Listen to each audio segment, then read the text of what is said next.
Queen's University shone a bright light on the truly heart-wrenching abuse suffered by women and girls over 6 decades in Northern Ireland. What confidence can the Minister give to those victims, some of whom might be watching, that politicians across these islands will do everything that we can to address the staggering injustice they suffered? I mean, the Honourable Lady is right to highlight this report. The UK Government understands the importance of ensuring those individuals who suffered appalling abuse while resident in certain institutions in Northern Ireland receive the recognition and answers they deserve. That is why, for example, in the absence of the Executive, the Government delivered the Historical Abuse Northern Ireland Act in December 2019 to help secure a redress scheme for victims of other specific institutions. We understand that work on the independent investigation promised by the Executive is underway, with an expert panel appointed in March to establish the terms of reference. Whilst it's right that we wait for the findings of that investigation, the UK Government is committed to working closely with the Executive to help victims and their families get the help and support they need. Christian Matheson. Speaker, we know that girls as young as 12 were sent to the mother and baby homes and Magdalene laundries in Northern Ireland, and a research report revealed that the painful neglect and abuse suffered by many. While an expert panel discussed the next steps, what confidence can ministers provide that the lived experience of victims will be heard loud and clear in the months and years ahead, and whatever support is necessary is provided from Westminster? Minister. The Government acknowledges the shocking findings of the report published in January around the considerable cross-border movement of women and, as he said, children. The Government understands that the Executive has begun work on its independent investigation with the expert panel appointed in March. We will work with them to ensure that this is followed up effectively, but we do want to await the outcome of their work at the devolved space. Jim Shutt. Thank you, Mr. Speaker, and can I thank the Minister of State for his response. Given the long-lasting impacts that mother and baby homes have had on victims and their families, and still to this day an incredible sense of injustice, can the Minister of State ensure that all investigations, all examinations into the mother-baby homes will have the consultation with survivors of the homes where there is real hurt and trauma? And can the Minister clarify that no further action, which is truly critical for closure, should be taken without their full involvement and their permission? Thank you.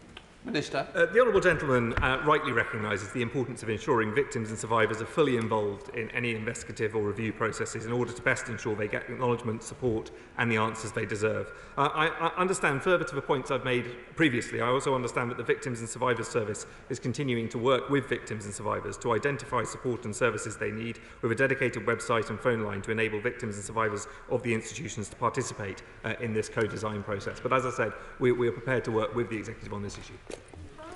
Shadow Minister Alex Davies. Thank you, Mr. Speaker. In total, more than 14,000 women in Northern Ireland went through these so-called mother and baby homes. As other colleagues have said, a recent landmark report has revealed a shocking culture of neglect and abuse suffered by these vulnerable women over 6 decades. We know that an expert and widely respected panel is co-designing the next stage of the inquiry into this scandal. So does the Minister agree that the inquiry must be effective, robust and crucially meet the needs of victims who have had to wait far too long to receive justice? Absolutely, I agree. I think, as you said, it is a well-respected panel that is working on this. We want to ensure that any support we can provide is available, but this is being taken forward at the devolved space. And this is truly shocking, what has been identified in this report. It is important that they make progress on this quite swiftly, and we certainly stand ready to support them. Alexander Stafford. 19, sir. Thank you, Mr. Speaker. I speak with ministerial colleagues regularly about the great potential for Northern Ireland tourism, although not specifically about heritage sites. But I can assure the honourable member that the UK Government is a signatory to the World Heritage Convention and is committed to upholding its commitments to that. Northern Ireland is, of course, home to one of the world's most famous World Heritage sites, the Giant's Causeway and Causeway Coast, which I've had the pleasure of visiting myself. These grand and impressive basalt commons are an incredible sight, and I encourage all members to see these wonders in person. Alexander Stafford. Thank you, Mr. Speaker. Northern Ireland is a jewel in the crown of our United Kingdom, boasting stunning landscapes of great natural and ecological value and heritage sites of tremendous cultural, historical and social significance, from the Dairy Walls and the Giant's Causeway, Titanic Corner and the Mountains of Mourne. What steps is my right honourable friend taking to protect and promote Northern Ireland's heritage sites and areas of outstanding beauty? And additionally, what support is he giving to the Northern Ireland Executive and relevant heritage bodies and organisations to do so. Whilst tourism is a devolved matter, the government continues to use every possible opportunity to promote Northern Ireland as a world-class tourist destination. I have to say my honourable friend is doing an excellent job of that himself. I'm delighted to say that I visited many of the places that he mentioned, and I was very pleased to have been over in Northern Ireland yesterday meeting local business owners in Bangor to hear about their High Street Heroes Northern Ireland campaign, a campaign celebrating the local independent retailers for another fantastic part of Northern Ireland's offer. Question 20, Mr Speaker. Thank you, Mr Speaker. Levels of support in Northern Ireland are similar to elsewhere in the UK, reflecting the common challenge public health restrictions pose to businesses. A government interventions such as the Job Retention Scheme and the Enterprise Scheme operate UK-wide and have together protected around 1 in 4 jobs. Support is devolved in some areas. The Executive received an additional £5 billion of Barnett funding for COVID, funding a range of interventions, including business rates holidays and small business grants, all providing crucial support to businesses. And I thank my honourable friend for his answer and for his support for the tourism sector. I'm very pleased to say that I've been to Giant's Causeway and a most wonderful place it was. There is, of course, another way to support tourism in Northern Ireland. And Treasury and Deloitte estimates show that over a 10-year period, VAT at 5% would deliver £4.6 billion in revenue for the Treasury. And, of course, Northern Ireland, as he says, tourism is a very key sector. In that light, does my honourable friend agree with me that maintaining the current very competitive 5% VAT rate for hospitality beyond the pandemic could create new jobs, add tremendous value and prove to be a very powerful dividend for businesses, UK dividend for businesses in Northern Ireland? Well, my honourable friend makes a point that I've certainly heard from a number of businesses in Northern Ireland. The government has taken unprecedented measures to support the UK economy through the pandemic, including a temporary VAT reduction to 5% for the tourism and hospitality sectors, extended until the 30th of September, to further help businesses recover and transition back to the standard rate. An interim rate of 12.5% will apply until the 31st of March 2022. Raising £130 billion in 2019-20, VAT is an important source of revenue, vital for funding public services such as health, education and defence. The reduced rate is expensive, costing over £7 billion so far, so a permanently reduced or zero rate would further increase costs to UK taxpayers. Before we move to Prime Minister's questions, I would like to inform the House that it's been just over 60 years since the first ever PMQs, which took place on the 18th of July 1961. On that day, the Speaker at the time was Sir Harry Hilton Foster, who was the last Speaker to die in post, so I hope not to reintroduce that. It was introduced PMQs by informing the House that the Prime Minister, Harold Macmillan, was willing to try this experiment for the remainder of the session. It that be the wish of the House that after 60 years, 12 Prime Ministers, PMQs has become one of the most high-profile events of the parliamentary week and is watched by constituents across the country, followers of UK politics around the world. I think we can say that the experiment has been a success, depending on who was on the answer. But I've got to say, today we mark its 60th anniversary. The Prime Minister will join the questions via video link for obvious reasons, demonstrating that Prime Minister's questions the House can adapt when we need to. I am sure that this final PMQ, before the summer recess, we will have a robust but orderly exchanges and hopefully shortish questions and answers. And finally, before we get underway, I would like to point out that the British Sign Language interpretation of Prime Minister's questions is available to watch on Parliament Live TV. And please, everyone have a good recess after tomorrow. We now come to Sally Ann Hart. One, please, Mr. Speaker. Yeah.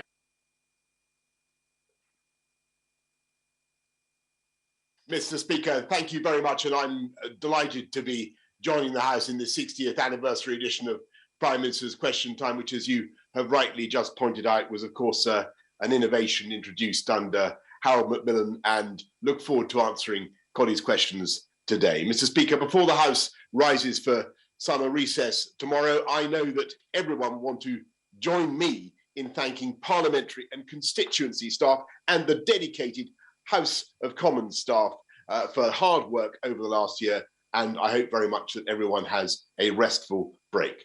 Mr. Speaker, this morning I had meetings, virtual meetings, I should say, with ministerial colleagues and others. In addition to my virtual duties in this House, I shall have further such virtual meetings later today. Sally Ann Hart. Thank you, Mr. Speaker, and I echo the Prime Minister's thanks to all our staff for their hard work this last year. I very much welcome the government's levelling up agenda to ensure opportunity and economic freedoms are enjoyed by every person across our four nations. Hastings and Rye is being held back, prevented from achieving its potential, largely or partly due to a lack of transport infrastructure. Will my right honourable friend promise to consider the business case for the HS1 extension from Ashford through to Hastings, Bexhill and Eastbourne and commit to the funding necessary? My honourable friend is a fantastic advocate for the people of Hastings and Rye, and she's made the case to me before for the improvement to transport that she recommends. I know that the particular extension is being reviewed by the Department of Transport right now. A decision will be made in due course, and I'm told I simply cannot anticipate that. But what I can say is that this is the government and the party that is absolutely determined to level up across our country with better infrastructure, superb innovation, Mr. Speaker, and better skills across the whole of the UK. We now come to the Leader of the Opposition, Keir Starmer. Thank you, Mr. Speaker. Can I also thank you and all of the House of Commons staff for everything you've done to keep Parliament open and safe? Can I wish the Prime Minister that the Chequers won well in his isolation? With 500,000 people self-isolating, I think we're all a bit surprised that the Prime Minister, the Chancellor and the Cabinet Office Minister were all randomly chosen for a get-out-of-isolation free card. But it's good that the Prime Minister finally recused himself, even if it took a public outcry for the Communities Secretary to be humiliated on live TV and a trip to a country estate. Mr. Speaker, if someone is pinged by the NHS app, as millions will be over coming weeks, should they isolate? Yes or no? Mr. Speaker, is the answer to that, and I think that everybody understands the inconvenience of being pinged, as he rightly says. Here I am. I wish I was with you in the Commons chamber today. I apologise to everybody in business up and down the land in all kinds of services, public sector or otherwise, who are experiencing inconvenience. We will be switching, as the House knows, to a system based on contact testing rather than contact isolation. But until then, Mr. Speaker, I just must remind everybody that isolation is a vital tool of our defence against the disease. You're 5 times more likely to catch it if you've been in contact with someone that gets it, someone that has it. And of course, even if you have been vaccinated, you can still pass it on, though that risk is reduced. And the overwhelming arguments, Mr. Speaker, are for getting a jab. Everybody should get a jab. Keir Starmer. Mr. Speaker, the Prime Minister says that everyone understands the government's position as to what you should do if you're pinged by the NHS app. That's a very interesting answer, because the government's all over the place on this. Yesterday, his business minister said the app was an advisory tool only. Another government minister, and I kid you not, said yesterday the app is just to allow you to make informed decisions. What on earth does that mean? Allow you to make informed decisions. And of course, the Prime Minister and the Chancellor spent the weekend trying to dodge isolation altogether. So, Mr. Speaker, the British people are trying to follow the rules. How can they, when his ministers keep making them up as they go along? No, Mr. Speaker. If I may laboriously repeat the answer that I gave earlier on to the right honourable gentleman, so just to get it into his head yet again, isolation is a very important part of our armoury against COVID. We're going forward, as everybody knows, to a new system on August the 16th based on testing. But in the meantime, when you're advised to isolate, to protect others and to protect your family against the spread of the disease, then you should do so. And of course, even more important than the isolation campaign is, of course, the vaccination campaign. 3 million people of the 18 to 30 group still to get one. I think the right honourable gentleman's time would be more usefully employed, if I may say so, encouraging everybody to get vaccinated. Keir Starmer. Well, Mr. Speaker, everything may be calm from the Prime Minister's country retreat, but back here, the truth is, we're heading for a summer of chaos. There's a lot of noise, Mr. Speaker. Right? I hope they've all got their NHS app on. Mr. Speaker, we're heading for a summer of chaos. 1 million children were out of school last week. 1 million. And a huge number of businesses are closing because so many staff are self-isolating. So let me turn to the question of exemptions. Yesterday, the messages coming out of Number 10 about which businesses and workers might be exempt from isolation changed hour by hour. First, yesterday, there was going to be a list, and then there wasn't. And then the Prime Minister's spokesperson said this, and I quote, "We are not seeking to draw lines specifically around who is or who is not exempt." Now, I've read that, and I've reread it several times, Mr. Speaker. I haven't a clue what that means. The Road Haulage Association hit the nail on the head when they said this, and I quote, that it was thought up on the hoof without proper organisation or thought. Now, Mr. Speaker, I know the Prime Minister likes to govern by three-word slogans. I think, Mr. Speaker, I think on the hoof might work pretty well. So, last chance before recess. For millions of workers, this matters. Order. Mr. Gullis, I don't need any help or assistance from yourself. The next time you point to your watch, might be better looking at Big Ben outside rather than here. Come on, Keir Starmer. So, Mr. Speaker, last chance before recess. Can the Prime Minister just clear it up? Which workers and which businesses will be exempt from isolating before the 16th of August? Mr. Speaker, I think this is really pretty feeble stuff from the right honourable gentleman. This is what's going to be a glorious 60th anniversary edition of PMQs. I've given him the answer in a letter that he had earlier on about the businesses and the sectors of industry that we think that it would be sensible now to exempt. But he can't have it both ways, Mr. Speaker. He attacks the self-isolation system. But as far as I understand the position of the right honourable gentleman when it comes to the roadmap, he actually now this week opposes going forward with step 4 as we have on as we did on Monday. He wants to keep this country, as far as I understand his position, in lockdown. And now which is it? He can't have it both ways. He can't simultaneously, Mr. Speaker, attack. Sorry, Prime Minister. Prime Minister, just a moment. We're really struggling on the sound level. I don't know whether we can actually have the sound level turned up to hear the Prime Minister. I'm sorry. Okay, thank you, Prime Minister. Otherwise, you've got a great stand-in who's quite desperate. But I want to hear this, Prime Minister. Hang on. Do you want me to have another go, Mr. Speaker? Hang on a minute. Is it this thing here? I want to quite well. People were decided to be quite rowdy, but I can hear you now. Continue halfway through. Can you hear me, Mr. Speaker?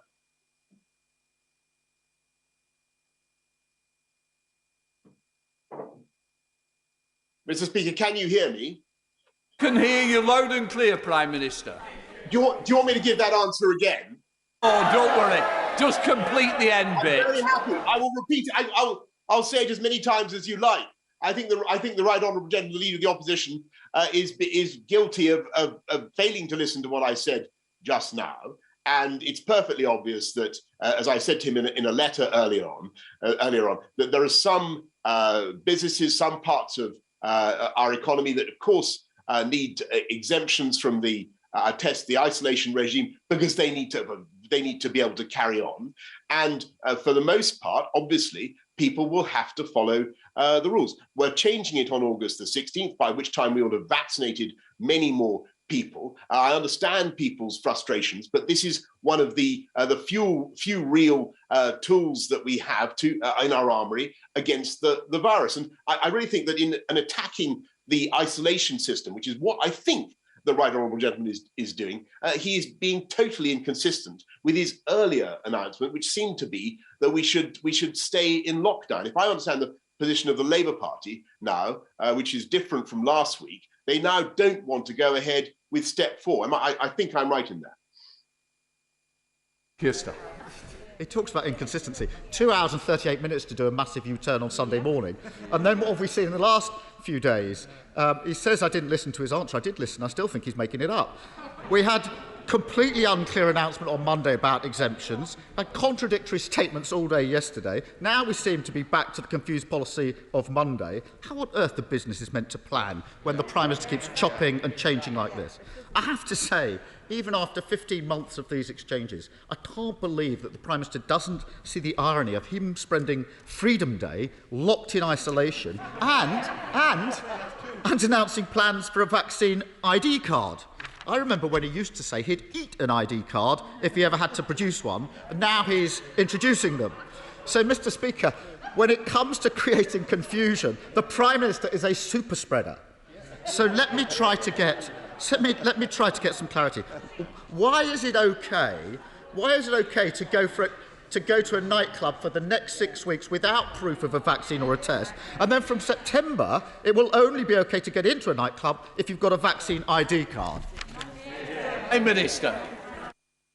Mr. Speaker, I think the Labour leader traditionally has a choice in a national crisis, and that is whether to get behind the government and to offer constructive opposition, or to try endlessly to oppose for the sake of it and to try to score cheap political points. Everybody can see that we have to wait until the end of September, by which time it's only fair to the younger generation, when they will all have been offered 2 jabs, before we consider something like asking people to be double jabbed before they go into a nightclub. That's blindingly obvious to everybody. It's common sense. And I think most people in this country understand it. Most people in this country want to see the younger generation encouraged to get vaccinations. That is what, with great respect to the right honourable gentleman, he should be doing, rather than trying endlessly to score what I think are vacuous political points. Keir Starmer. Mr. Speaker, the Prime Minister keeps asking me if I will support his chaos. No! And I want to bring the Prime Minister back to one of our earlier exchanges in this House. On the 26th of May, I asked the Prime Minister if he'd ever used the words, "COVID is only killing 80-year-olds," or words to that effect. On that day, the Prime Minister pointedly didn't deny using those words. And now we have the proof that he did. We've all now seen the Prime Minister's text message. I quote, "The median age for COVID fatalities is 82. That is above life expectancy." And we have the Prime Minister's conclusion in the same text. "So get COVID and live longer."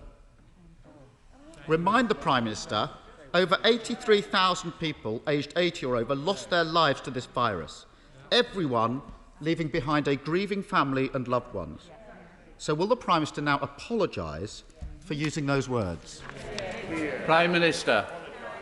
Mr. Speaker, nothing I can say from this dispatch box, or from this virtual dispatch box, I should say, or nothing I can do can make up for the loss and the suffering that people have endured throughout this pandemic. And there will, of course, be a public inquiry into what has happened. But I would just remind the right honourable gentleman, when he goes back over the decision-making processes that we had in those very, very difficult and dark times, that these are incredibly tough balancing decisions that you have to take. Again, you have to balance the catastrophe of the disease against the suffering that is caused by lockdowns, the impacts on mental health, the loss of life chances for young people, Mr. Speaker. And what has changed since we were thinking in those ways is, of course, that we have rolled out vaccines faster than any other country in Europe. 96%, Mr. Speaker, of people over 50 now have had a vaccine. 68% of people have had 2 jabs, Mr. Speaker. What we're trying to say to the country today, and I think the single most important serious message is, if you have not yet had your second jab, please come along and get it. And if you're over 50 and you still haven't had your second jab, or over 40, please come and get it as well. And never forget, Mr. Speaker, that if we'd followed the advice of the right honourable gentleman, we would have stayed in the European Medicines Agency and we would never have had the vaccine rollout at all. Starmer. Speaker, I think we might need to check that the line to Chequers is working, because the Prime Minister's answers have no resemblance to the questions I'm actually asking him. He's given us a list of what he can't do. What he can do, quite straightforwardly, virtually or otherwise, is say sorry. The trouble is, Mr. Speaker, nobody believes a word the Prime Minister says anymore. He promised he had a plan for social care, but he's ducked it for 2 years. He promised not to raise tax. Now he's planning a jobs tax. He promised he wouldn't cut the army or the aid budget. He's cut both. And, Mr. Speaker, he also promised that Monday would be Freedom Day. He said 18 times from that dispatch box that it would be irreversible. But the truth is, he's let a new variant into the country, he's let cases soar, and he's left us with the highest death toll in Europe, one of the worst hit economies of any major economy. Last week, 1 million kids were off school, businesses are closing, and millions will spend their summer self-isolating. But don't worry, Mr. Speaker, the Prime Minister's got it all under control. Because this morning we read he's got a new 3-word slogan.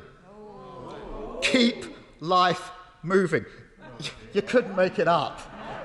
Mr. Speaker, isn't it clear there's only 3 words this Prime Minister needs to focus on? Get a grip. Prime Minister. Mr. Speaker, let's look at the position now as it was at the end of last year. And as we come to the end of this parliamentary term, let's be absolutely clear that it is thanks to the vaccine rollout, which, by the way, I never tire of repeating, would have been impossible if we'd followed his advice, that 9 million people have now come off furlough. Unemployment is 2 million lower than predicted. Job vacancies, Mr. Speaker, are 10% higher than they were before the pandemic began. Business insolvencies are lower than before the pandemic began. He wants 3-word slogans, Mr. Speaker. I'll give him a 3-word slogan. Our 3-word slogan is get a jab. And get a jab. And by the way, what we're also doing is help people to get a job. We're turning jabs into jobs. That's the agenda of this government by taking sensible, cautious decisions, rolling out the vaccines in the way that we have. We have been able to get this country moving and to keep it moving. And I've listened to him very carefully this morning. I have absolutely no idea what he proposes to do instead, except keep us all in some sort of perpetual lockdown and limbo. He has no answer to the question of if not now, when. He has no plan, he has no ideas, and he has no hope, Mr. Speaker. And whilst we in this government are getting on with getting our country through the pandemic and delivering on the people's priorities.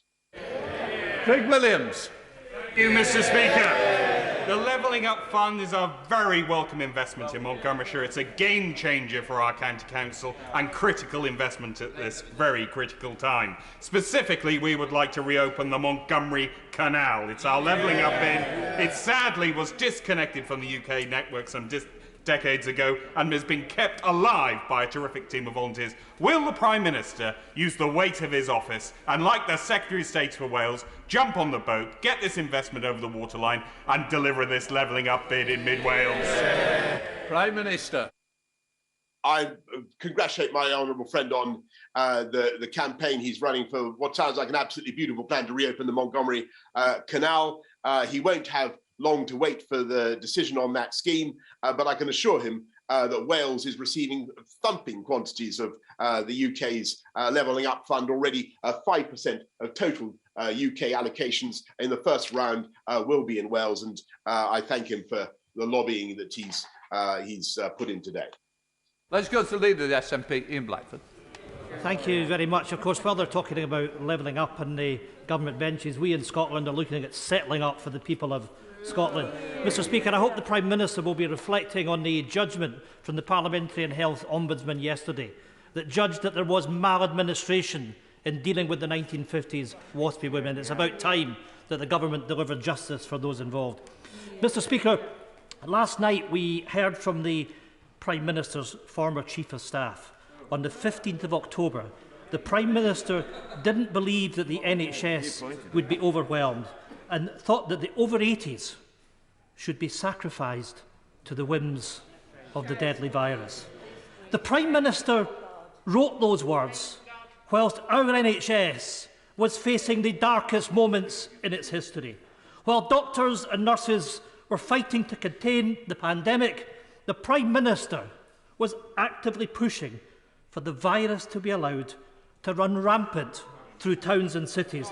The Prime Minister was willing, in his own words, to allow the bodies to be piled high. Mr. Speaker, on October the 15th, 2020, 60,000 people had already died.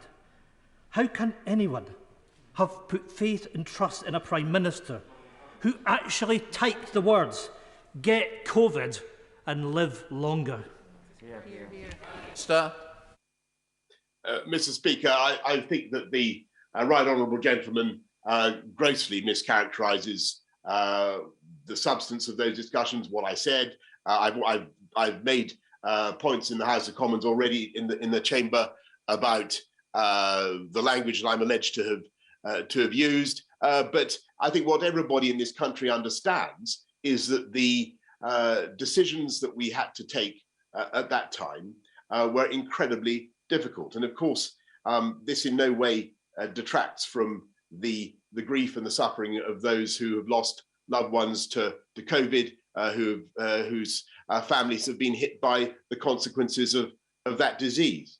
But as I said earlier to the Labour leader, we have to balance very, very difficult harms on either side. There are no good ways through, Mr. Speaker.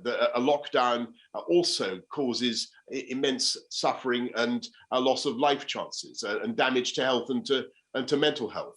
And in due course, the right honourable gentleman knows very well that there will be a chance to look at all of this in a full public inquiry. But I must tell the House that I am content that we followed the scientific guidance and we did whatever we could to save life and to minimise suffering, and of course, to protect our wonderful NHS.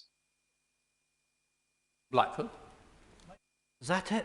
Is that it, Prime Minister? Because, you know, the reality is that the Prime Minister wrote these words himself. The over-80s were expendable. A Prime Minister is charged with protecting society, not putting folk at risk of an early death. Such a glib attitude towards human life is indefensible. The Prime Minister is simply not fit for office.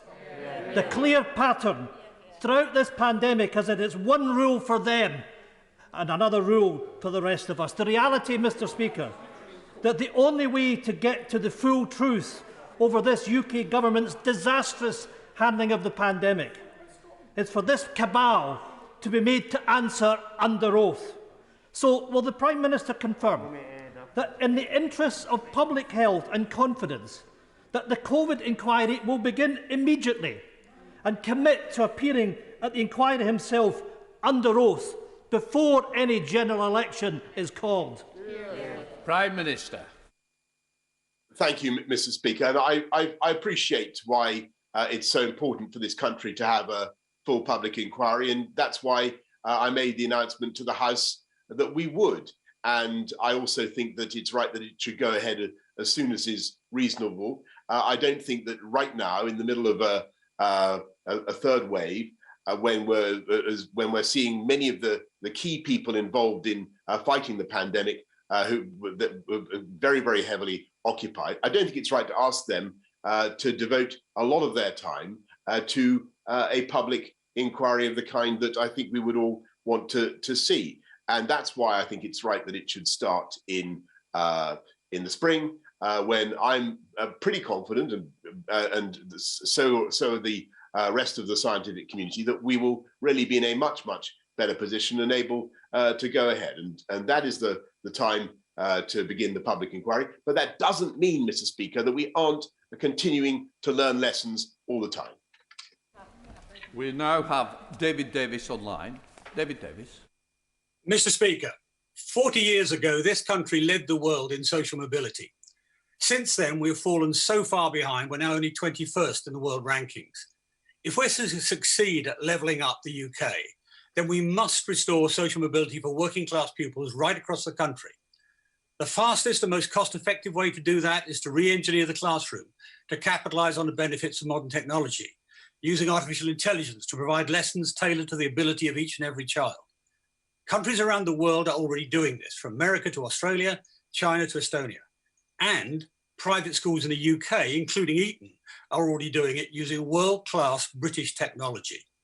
Will the Prime Minister undertake to use modern technologies to give every working class child the opportunity to reach their full potential, opportunity based on their abilities, not on where they grew up or how rich their parents were?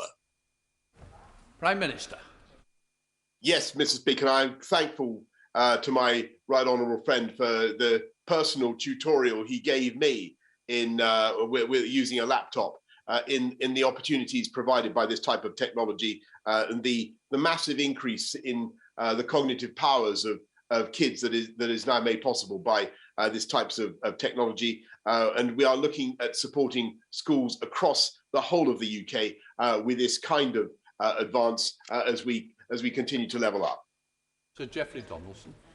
Mr. Speaker, in light of the judicial ruling in the High Court that the Northern Ireland Protocol repeals Article 6 of the Act of Union, which allows for unimpeded trade within the United Kingdom and between the constituent parts of the UK, what does the Prime Minister intend to do to fully restore the Act of Union for Northern Ireland and remove the Irish Sea border?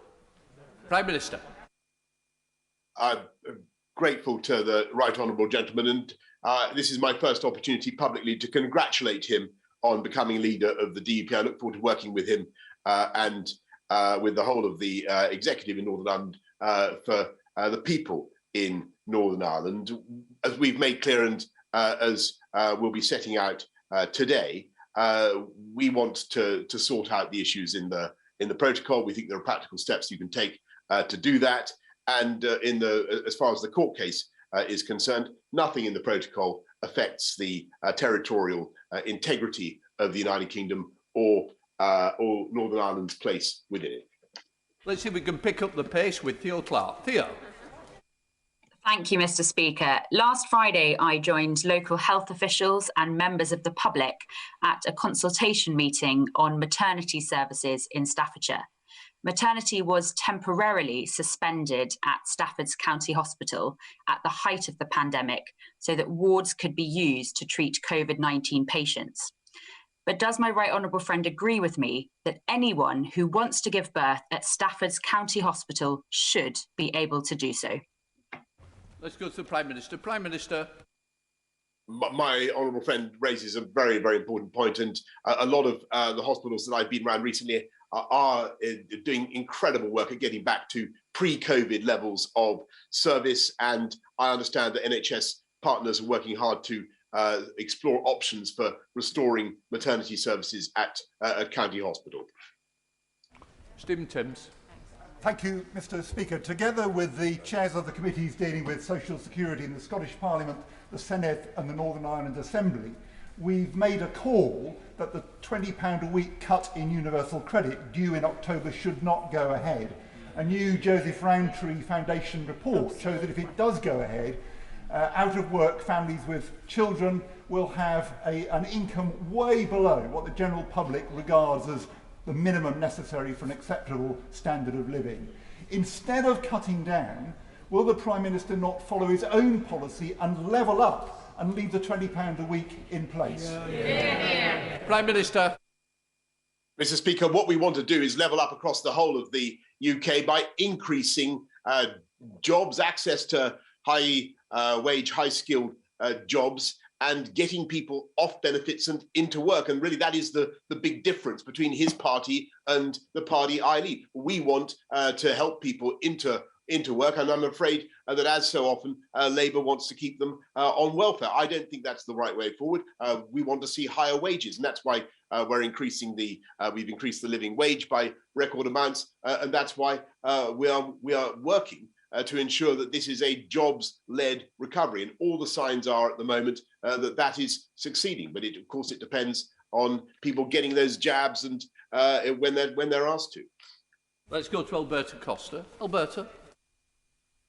Thank you, Mr. Speaker. I welcome the cautious move to step 4 this week, which has only been made possible due to the fantastic vaccine rollout in South Leicestershire and across our country, and the fact that every adult has now been offered the vaccine. Does my right honourable friend agree with me that if we don't move forward now, we risk opening up later in the autumn or winter when the NHS is under more pressure and children have returned to school, which seems to be the reckless approach of the party opposite? Is spot on. He's completely right. The question for those who attack the current policy is if not now, when? We looked at the data this morning with the chief medical officer, and he pointed out the extraordinary difference in between the number of people being hospitalised now in the older generations and the number of people who are being hospitalised in previous waves amongst the older generations. Thanks to the vaccine rollout, we have radically changed the way the disease affects our society. It's that change that's enabling us to make the progress that we are. And as he says, if not now, when? Let's go to Rosie Cooper. Rosie. Thank you, Mr. Speaker. The government claims that fires in schools are very rare and are mostly confined to one room or cause little or no damage. The fire at Asmore Primary School in my constituency last month severely damaged 3 rooms, spreading far beyond the original site.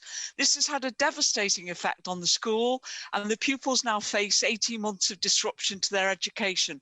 Would the Prime Minister commit to a mandate that all new build schools and major refurbishments are installed with sprinklers so that schools don't suffer the same fate as Asmore Primary in Ormskirk? Prime Minister. I thank the Honourable Lady very much, and I want to thank also the fire service for their outstanding response to the fire at Asmore Primary School. I'm sorry for the disruption that children are experiencing. We can't be complacent about fires at all, let alone fires in schools, and the Department for Education is consulting on guidance to improve fire safety in schools further. And I would encourage the Honourable Lady to make representations in that consultation. Margaret Furry. Thank you, Mr. Speaker. One of my constituents has recently attempted to sell a house only for the surveyor and estate agent to inform him that they require an external wall system certificate. However, under current Royal Institute of Chartered Surveyors guidance, an EWS 1 form should not be expected for properties and buildings under 18 metres high, which includes my constituent's property in Cambuslang. Will the Prime Minister clarify if the UK Government intends to take any steps to ensure lenders and others adhere to RICS guidance on EWS 1 forms, and will he meet with me to discuss how I can assist my constituent? Prime Minister. The Honourable Lady makes an extremely important point, and that's why my right honourable friend, the Housing Secretary, will be making a statement to the House shortly, because we must be clear that the risk from fire to life in homes is very, very low, and leaseholders should not be trapped in their properties, unable to buy or to sell because their properties have been unfairly maligned in that way. And lenders and valuers should not be asking for EWS 1 forms on buildings below 18 metres. My right honourable friend, the Housing Secretary, will be setting out more in a bit later on about how we propose to ensure that doesn't happen. Thank you, Mr. Speaker. Dame Vera Lynn did so much for our nation. Now a fitting memorial is planned on the White Cliffs of Dover. To ensure this national icon continues to be celebrated for decades to come. Does my right honourable friend, the Prime Minister, agree that Dame Vera was a great inspiration to women, showing the difference we can make and her contribution throughout the whole of her life to our national life? Will he extend his support to this important Dame Vera Lynn National Memorial Project? Prime Minister, I think we can all unite. Yes, I think, Mr. Speaker, this is a pretty safe bet for everybody. We all remember and love the songs of Dame Vera Lynn, and she brought the whole country together at a pretty dark time, and is a great inspiration for many people. And I thank my honourable friend for the campaign that she's leading for a fitting memorial, and very happy to support it. Abrahams. Mr. Speaker. Mr. Speaker, since July 2019, the Department for Work and Pensions have undertaken 124 internal process reviews following the deaths, Mr. Speaker, of 97 claimants, and 27 where claimants suffered serious harm, a threefold increase since 2012. Not once was this mentioned in the Health and Green Disability paper last night. Many believe that this is just the tip of the iceberg, and many also believe that the government can no longer keep marking their own homework. We need to understand the true scale and causes of these deaths in an independent public inquiry. So will the Prime Minister meet with me and with the delegation of bereaved relatives to discuss this? I thank the honourable lady very much, and I hope the House will forgive me if I say I didn't catch every word of what she said, but I believe that she was referring to the tragic death of those who are claiming benefits, and I'm certainly determined to make sure that she gets a full account of what we're doing to put this right, and that she will meet with the relevant minister as soon as that can be arranged. Corin. Thank you, Mr. Speaker. Last week I met with one of Truro's daffodil farmers, and there is real concern in the industry that they won't be able to have their daffodil pickers in the fields this January.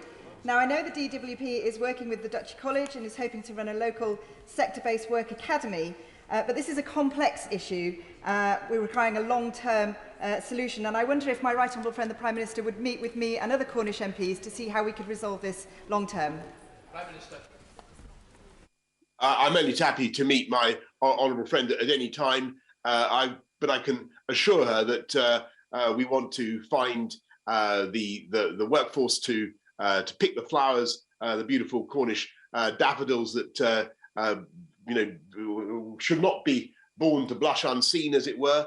If I remember the quote right, they should be properly picked, and in addition to developing the local developing the local labour force, and making sure that we line up younger people or people across Cornwall with the opportunities that there are. She must not forget that thanks to the EU settlement scheme, there are 6 million EU nationals still entitled to live and work in this country who have taken advantage of that scheme. And never let it be said that we've done an injustice to that group.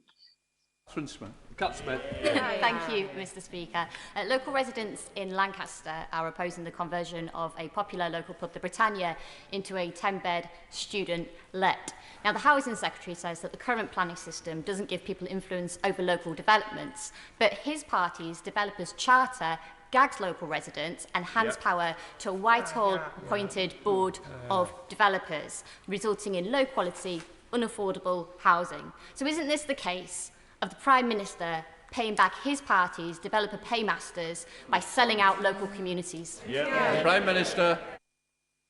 Mr. Speaker, I don't think I've heard such total cobblers in all my life, except possibly from the Leader of the Opposition. That is absolutely that is not what the bill does. On the contrary, it gives local people the power to protect. If I understood her correctly, it was a pub, I think, called the Britannia, that she wanted to protect. There